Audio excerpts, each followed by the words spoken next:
어제 오후 조국 전 법무부 장관이 전격적으로 사의를 표명했습니다. 법무부 장관으로 취임한 지 37일 만에 내린 결정인데요.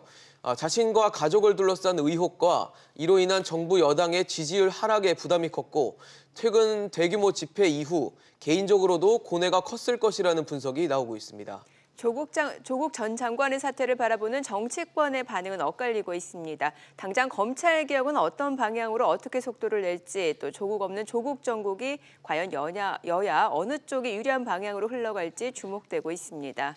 오늘 이슈 진단에서는 이 내용 자세히 짚어보도록 하겠습니다. 조 전 장관 사퇴와 관련한 여러분의 다양한 의견 보내주시기 바랍니다. 100원의 이용료가 있는 유료 문자 샵 3698로 보내주시면 됩니다. 오늘 함께하실 두 분 소개해드리겠습니다. 이종훈 정치평론가 그리고 김남국 변호사입니다. 어서 오세요. 어서 오십시오. 네, 안녕하세요. 안녕하세요. 조 전 장관이 이제 전 장관입니다. 조 전 장관이 어제 이제 오후에 전격적으로 사의를 표명했고 청와대도 문재인 대통령도 이를 수리를 했습니다. 조 전 장관 사퇴 어떻게 보셨는지부터 좀 궁금합니다. 변호사님 어떻게 보셨어요?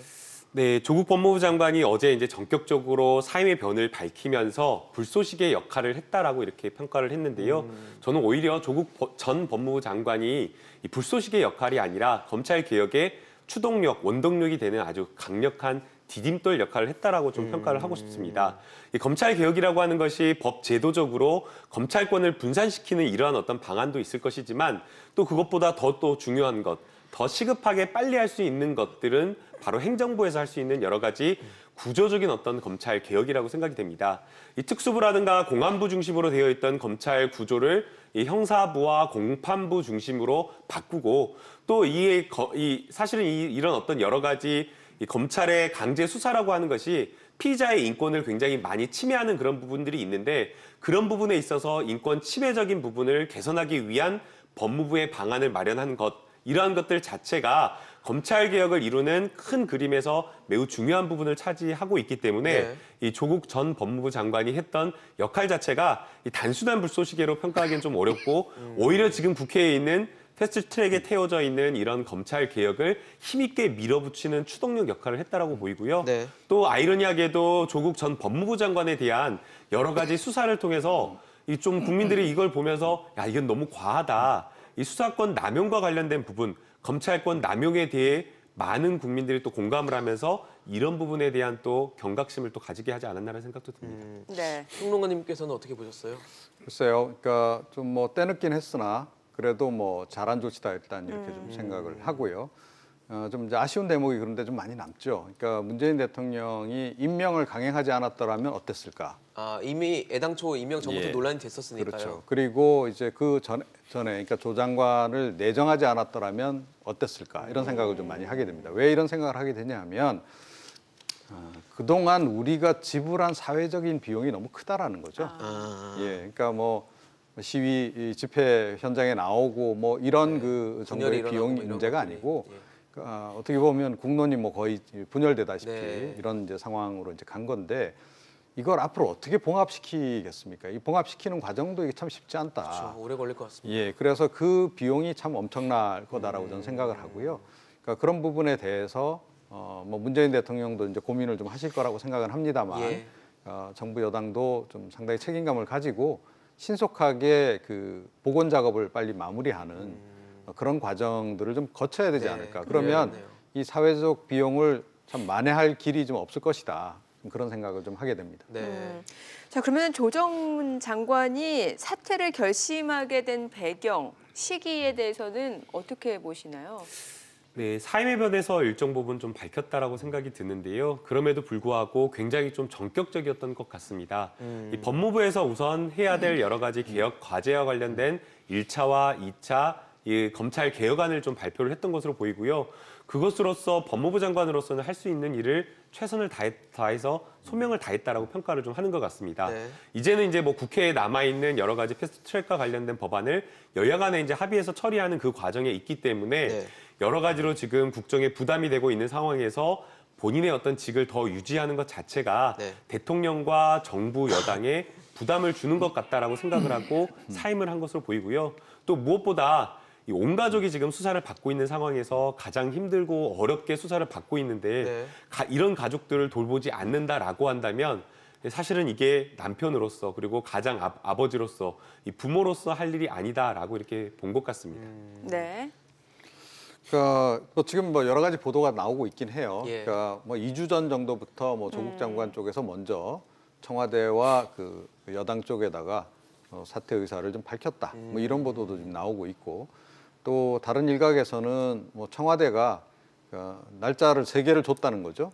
그 가운데 선택을 하라라고 이미 얘기를 했고 그 가운데서 제일 빠른 날짜를 선택한 거다라고 하는 보도도 지금 나오고 있습니다. 그래서 전체적인 어떤 그 뭐 진행 과정, 배경 이런 부분은 좀 이제 시간이 지나야 이제 밝혀질 것 같긴 한데요.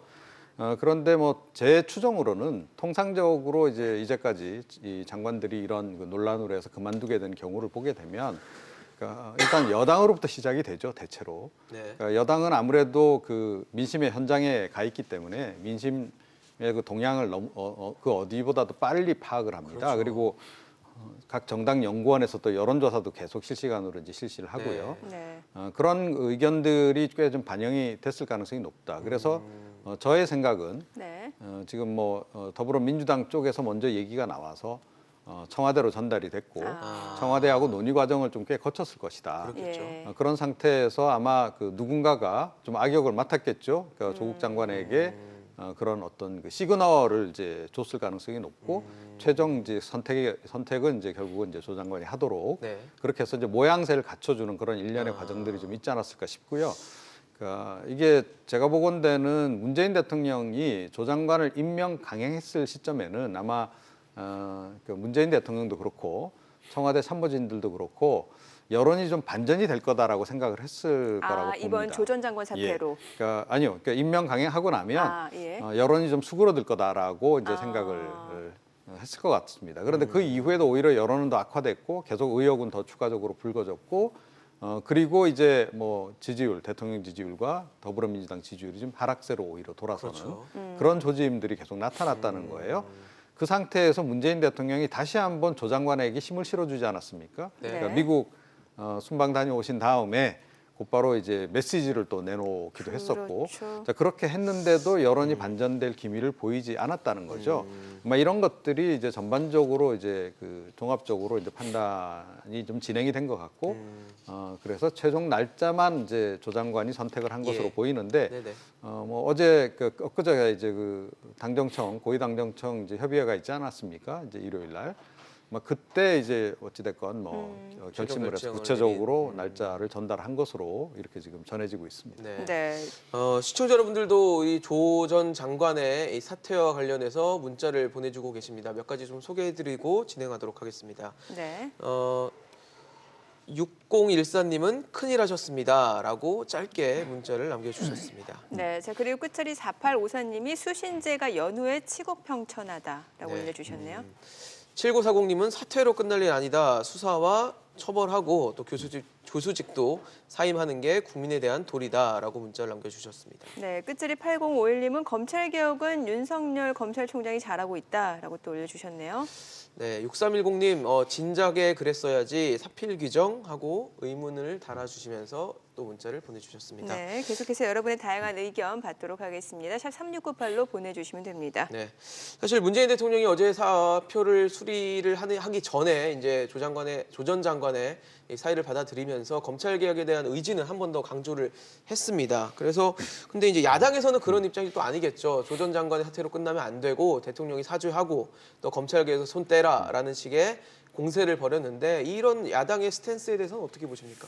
좀 납득하기는 어렵다라는 생각이 듭니다. 역대 정부에서 검찰 개혁을 추진해 오려고 했었는데요. 번번이 실패를 했었습니다. 예. 사실 박근혜 이명박 정부에서는 검찰 개혁을 하려고 했는지 의문조차 들 정도였는데요. 과거의 정부를 보게 되면 사실은 어떻게 보면 국정을 운영함에 있어서 검찰권을 남용하고 이용한 측면이 많았습니다. 국정에 반대되는 세력을 척결하기 위해서 특수부를 이용하고 검찰권을 이용해가지고 수사를 한다거나 이렇게 하다 보니까 검찰이 가지고 있었던 이 형사사법 체계에서 가지고 있는 무소불위의 권력을 손볼 수가 없었던 그런 상황이었죠.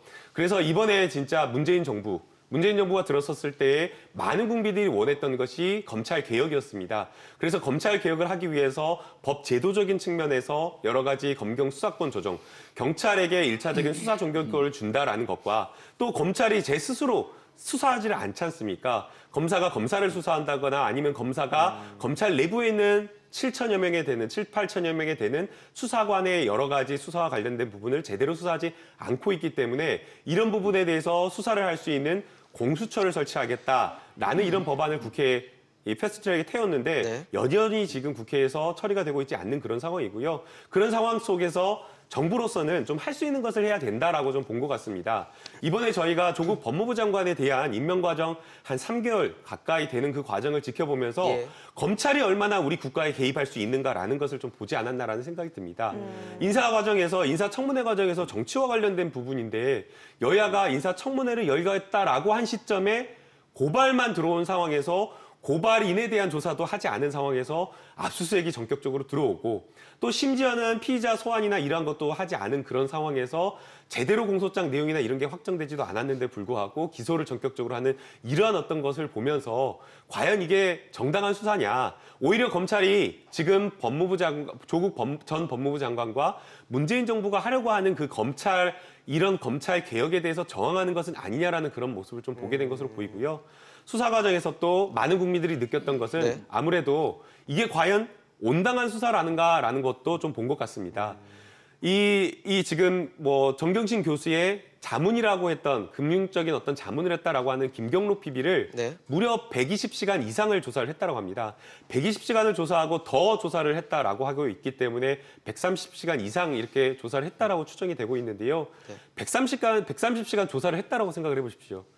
이 김경록 PB가 증거인멸 교사와 관련된 부분 혐의 딱 하나 받고 있는데 참고인이면서 피의자를 130시간 조사한다. 한 달 내내 직장생활 아예 못하게 조사를 했던 것으로 보입니다. 이게 과연 가능한 것인지. 네. 그리고 가정집을 압수수색하는데 무려 11시간 동안 영장을 2번이나 재발급 받으면서까지 압수수색을 한다라고 하는 것은 네. 상상을 할 수 없는 문제이기 때문에 이런 어떤 이 검찰이 수사를 하는 과정에서 발생할 수 있는 피의자의 인권 보호 이런 부분에 대한 검찰권 남용 이런 모든 것들이 결국 검찰 개혁을 강변할 수 있는 역설적으로 검찰 개혁을 해야 된다라는 그런 필요성을 좀 강조하게 하는 것 아닌가라는 생각이 듭니다. 네, 자 그럼 검찰 개혁 조 전 예. 장관 사퇴 이후에 제대로 추진될 수 있을 거라고 지금 보세요?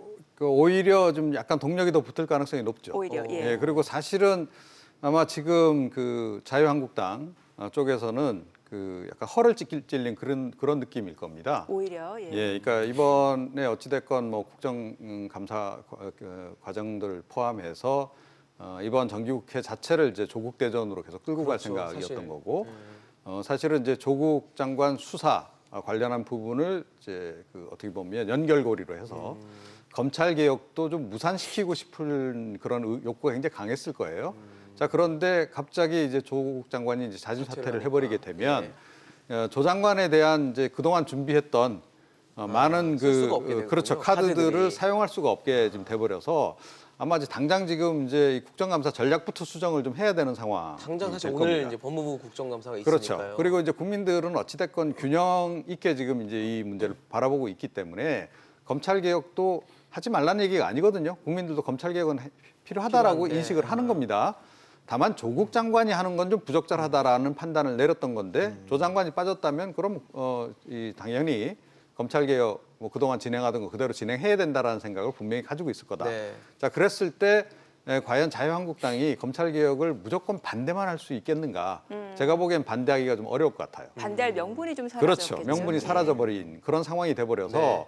아마 그 검찰 개혁 관련한 법안들 처리에 어느 정도는 협조를 하지 않으면 안 되는 상황이 될 거다. 물론 이제 세부적으로 조율해야 될 부분들은 여전히 남아 있죠. 그렇겠죠. 그러니까 지금 뭐 자유한국당 쪽에서는 공수처 설치에 대해서 굉장히 반대를 많이 지금 하고 있는 상황이니까 이제 공수처에 대통령이 과연 어느 정도 개입하는지 그 여부가 사실은 핵심인데 네. 그런 부분은 이제 조율을 이제 반드시 거쳐야 될 거다라고 저는 보긴 합니다만 이거 자체를 전면 하지 말자라는 말자, 식으로 이런 건 네. 판 깨자는 쪽으로 갔다가는 아마 자유한국당 쪽으로 오히려 역풍이 다시 또 부는 그런 예. 상황으로 갈 수 있다 이렇게 생각을 합니다. 예. 사실 뭐 문재인 대통령이 취임하고 나서 상당히 높은 수준의 지지율을 유지를 해오다가 이 조국 전 장관의 사태가 불거지면서 사실 많이 좀 떨어졌거든요. 최근에는 뭐 최저 수준이라고 말할 정도로 떨어진 상태인데 이런 상황에서 조국 전 장관의 사퇴가 문재인 정부의 어떤 지지율 상승의 반전의 계기가 될 수 있을 것이라고 보십니까? 어떻게 보십니까?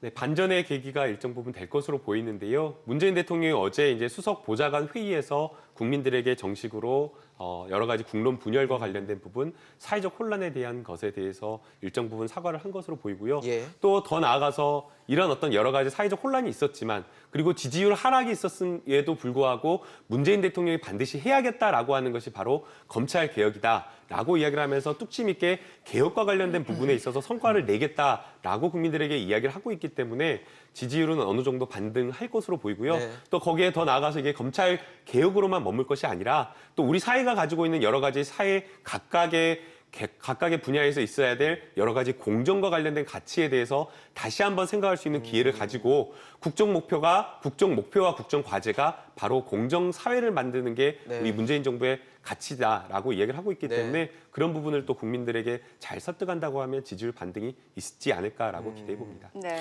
형님도 좀 그러니까 그렇게 뭐 보십니까? 이번 이 건만 가지고 지지율이 반등할 거다라고 기대하기는 좀 어려울 거라고 봅니다. 이제 다른 부분에서 이제 성과를 더 이제 집중적으로 네. 내야 경제라든지 한다라고 저는 뭐 생각을 민생이라든지. 하거든요. 그러니까 최근에 사실은 뭐 이 지금 조국 전국 와중에도 여당도 그렇고 문재인 대통령도 그렇고 뭐 민생 경제 쪽의 행보를 일련의 행보를 좀 보이지 않았습니까? 네. 자, 그래서 삼성 뭐 이제 공장도 방문하고요. 방문하기도 했었고 예. 이제 그런 것들이 있었는데 사실 조국 사태에 묻혀가지고 그런 것들이 다 별로 국민들에게 홍보도 안 되고 이렇게 평가도 못 받았어요. 하지만 이제 그런 부분들에서 이제 일정한 성과를 이제 내기 시작한다면 좀 이제 분위기는 달라질 수 있다라고 생각을 하고 그리고 지금 뭐 진보 진영 내에서는 굉장히 좀 이제 논란도 많습니다만. 그러니까 문재인 대통령이 최근 들어서 뭐 본격적으로 속도 조절에 지금 나선 상황 아니겠습니까? 경제 분야에서 특히 네. 그런 상황인데 그 분야에서의 어떤 일종의 그 정책 기조 변화 그런 부분들에 대해서 중도나 보수 진영에서는 일단 환영할 것이다. 네. 이제 거기에 더해서 지금 이제 북미 관계도 개선될 조짐을 좀 보이기 시작했다라는 거예요. 아직까지는 뭐 여전히 북미 간의 이제 협상이 상당히 이제 정색적인 진한하게 상황이 아직은요. 진행은 되고 있습니다만 제가 보기엔 찬바람이 불기 전까지 어느 정도는 좀 이게 물꼬를 좀 틀 수 이제 있는. 물꼬를 틀 가능성이 네. 높다. 이제 그런 것들이 합쳐지면 문재인 대통령의 지지율이 지금 이제 그 바닥 국면을 탈피해서 조금 반등할 수 있는 그런 계기를 맞을 수 있을 것이다 이렇게 생각합니다. 네. 네, 알겠습니다. 오늘 김남국 변호사, 이종훈 정치평론가였습니다. 두 분 말씀 잘 들었습니다. 고맙습니다.